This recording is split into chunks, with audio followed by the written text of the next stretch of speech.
PUBG, इसके लिए सिर्फ यहाँ मैं बातें बनाने नहीं आया, काम करने आया हूँ। सिंध हाई कोर्ट में मैं कल केस फाइल करने जा रहा हूँ इन पर्सन। अस्सलामुअलैकुम।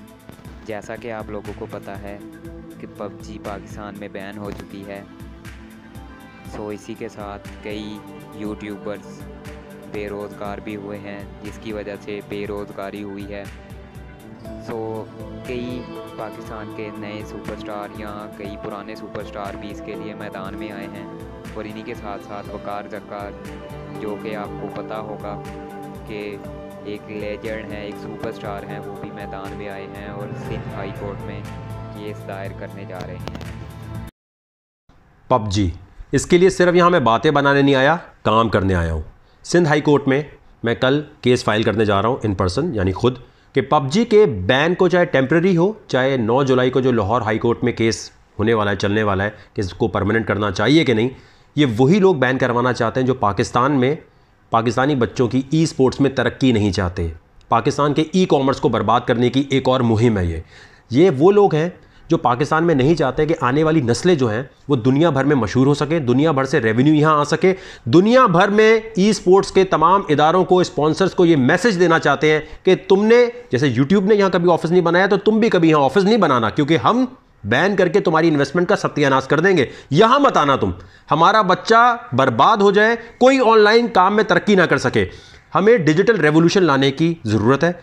आप तमाम लोगों से मेरी रिक्वेस्ट है, मैंने तहरीके टेक्नोलॉजी पाकिस्तान शुरू इसलिए की थी, यहाँ पर लिंक दिया हुआ है, वहाँ क्लिक करके ग्रुप बना रहा हूँ मैं पबजी का, तमाम लोग वहाँ शामिल हो जाइए और उसके बाद अपने हक के लिए कानूनी तरीके से लड़ना है हमें। आपको अगर चलना हो कोर्ट में मेरे साथ चले, वरना मैं अकेले भी चला जाऊँगा। 1997 से कंप्यूटर की बुक चेंज नहीं हुई थी, उसके लिए मैंने केस फाइल किया सिंध हाई कोर्ट में और कामयाबी मिली।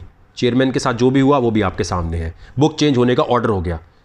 अकेले जाकर भी मैं लड़ सकता हूँ। मैं आपसे रिक्वेस्ट ये कर रहा हूँ कि पाकिस्तान में ये देखना पड़ेगा कि ई कॉमर्स को बर्बाद करने की मुहिम जो चलाई जाती है, इसके पीछे है कौन? कौन चाहता है पाकिस्तान में पेपैल ना आए, अमेजॉन ना आए? कौन चाहता है यहाँ पर फेसबुक पे मैंने इतनी मेहनत कर ली, क्रिप्टो करेंसी पे इतनी मेहनत कर ली कि किसी तरीके से पाकिस्तान में क्रिप्टो लीगल हो जाए। वो केस वहीं का वहीं है। अभी फेसबुक जो है उसके ऊपर मैंने जाकर बात की कि यहाँ खुदा के वास्ते पैसे कमाने के तरीके खोल दे, नहीं खुल रहे, बंद किया हुआ है। यहाँ पर आप यकीन माने अफ्रीका के ऐसे ऐसे मुल्क हैं जहाँ पर फेसबुक ने अपने पैसे कमाने के ज़राए खोल दिए हैं, जहाँ पर पेपैल आया हुआ है, लेकिन पाकिस्तान में नहीं है।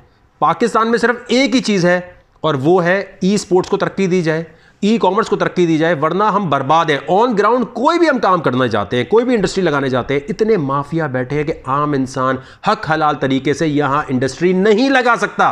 और करप्शन ख़त्म करने का नारा, बेटा बस बस बस बस बस। अब मैं आप लोगों से रिक्वेस्ट करता हूँ, हमें पाकिस्तान में एक ही तरीके से तरक्की मिल सकती है कि यहाँ हर किस्म की ई स्पोर्ट्स, हर किस्म के ई कॉमर्स को फ़ौरन से पहले तरक्की दी जाए, लाया जाए, लीगल किया जाए और ये कानून बनाया जाए कि अगर कभी कोई बैन करने की बात आती है तो जो इदारे बैठे हैं, जो बैन करने की बात कर रहे होते हैं, उनमें इनकॉम्पिटेंट लोग अगर बैठे होंगे ना तो वो फ़ौरन बैन कर देंगे। अगर कॉम्पिटेंट लोग बैठे होंगे तो वो सोल्यूशन निकालेंगे। वो ये नहीं करेंगे ये भी बैन कर दो, वो भी बैन कर दो, फलाना भी बंद कर दो। और इसके लिए भाई वीडियो बनाने से काम नहीं चलेगा, मैं आपको बता रहा हूँ। इस पर ट्वीट करने से काम नहीं चलेगा। हुकूमत के बड़े बड़े जो लोग बैठे हुए हैं डिजिटल पाकिस्तान की बात करते हैं, पाकिस्तान में इस किस्म का बैन लग कैसे सकता है? गाड़ियाँ भी बैन कर दो, गाड़ियों से भी लोग मरते हैं। यहाँ पर यूनिवर्सिटीज़ और कॉलेजेस को भी बैन कर दो, जिनके प्रेशर से खुदकुशी करते हैं लोग।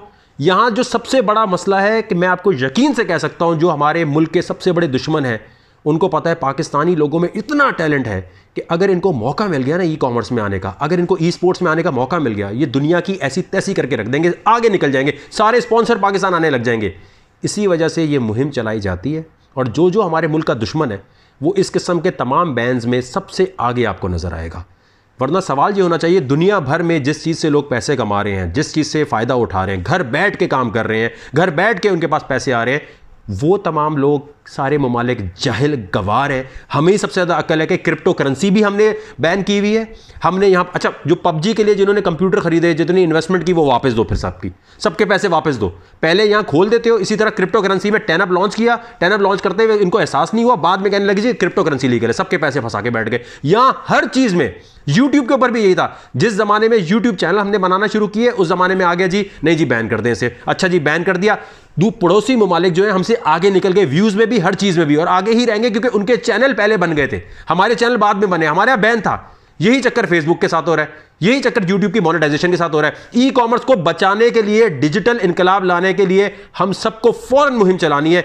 अपने इलाके के एमएनए एमपीए को बोल दो, वोट नहीं मिलेगा भाई, आइंदा वोट उसे मिलेगा जिसको अवेयरनेस होगी ई कॉमर्स की, जो लिख कर देगा हमें भाई हमें पानी वानी ये सही ठीक है।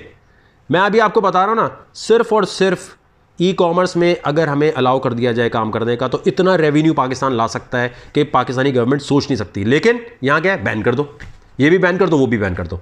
मैं तो बर्दाश्त नहीं कर सकता भाई, सीधी सी बात है। आपको चाहे कोई भी मेरी इस वीडियो के से जो भी आपने सोचना है सोचें, लेकिन मैं सिंध हाई कोर्ट में केस फाइल करने जा रहा हूं। जिसने मेरे साथ आना है मैं इस बैन को लिफ्ट करवा के छोड़ूंगा। मैं बर्दाश्त नहीं कर सकता कि पाकिस्तान में ये सिर्फ पबजी की बात नहीं हो रही, आप बहुत बड़ी एक फील्ड को और बहुत बड़ी दुनिया के इदारों को यह बताना चाहते हैं कि ई स्पोर्ट्स साइड, पता भी है स्पोर्ट्स होता क्या है? नहीं पता है। जो बैन कर रहा है उसको पता है कि इससे क्या फायदा होना था पाकिस्तान में। पहले करप्शन कर करके ऑन ग्राउंड इंडस्ट्रीज को तबाह किया हुआ है, अब चाह रहे नहीं यार ये जो ऑनलाइन काम है ना, अगर इसमें तो हमारा कट किकबैक नहीं होगी, इसमें तो डायरेक्ट डीलिंग हो जाएगी, हम कैसे कंट्रोल कर सकते हैं? हुकूमत को अपने शहरियों की हर हरकत और इनकम को मॉनिटर करने का हक है, देखने का हक है कि हक हलाल तरीके से कमा रहे हैं। उसको कंट्रोल करने का हक हुकूमत के पास नहीं होना चाहिए। ये मैं अभी आपको बता रहा हूं और यही मेरा मोटो है कि पाकिस्तान में अगर तरक्की दिलानी है तो कानूनी तरीके से अभी हमें कोर्ट्स को भी बताना पड़ेगा कि डिजिटल इनकलाब आने वाला है, अगर आप लोग नोटिस नहीं लेंगे। यहां पर लिंक दिया हुआ है जी, सब लोग ज्वाइन कर लें या फिर मैं अकेले चला जाऊंगा। वीडियो को लाइक और चैनल को सब्सक्राइब ज़रूर करें।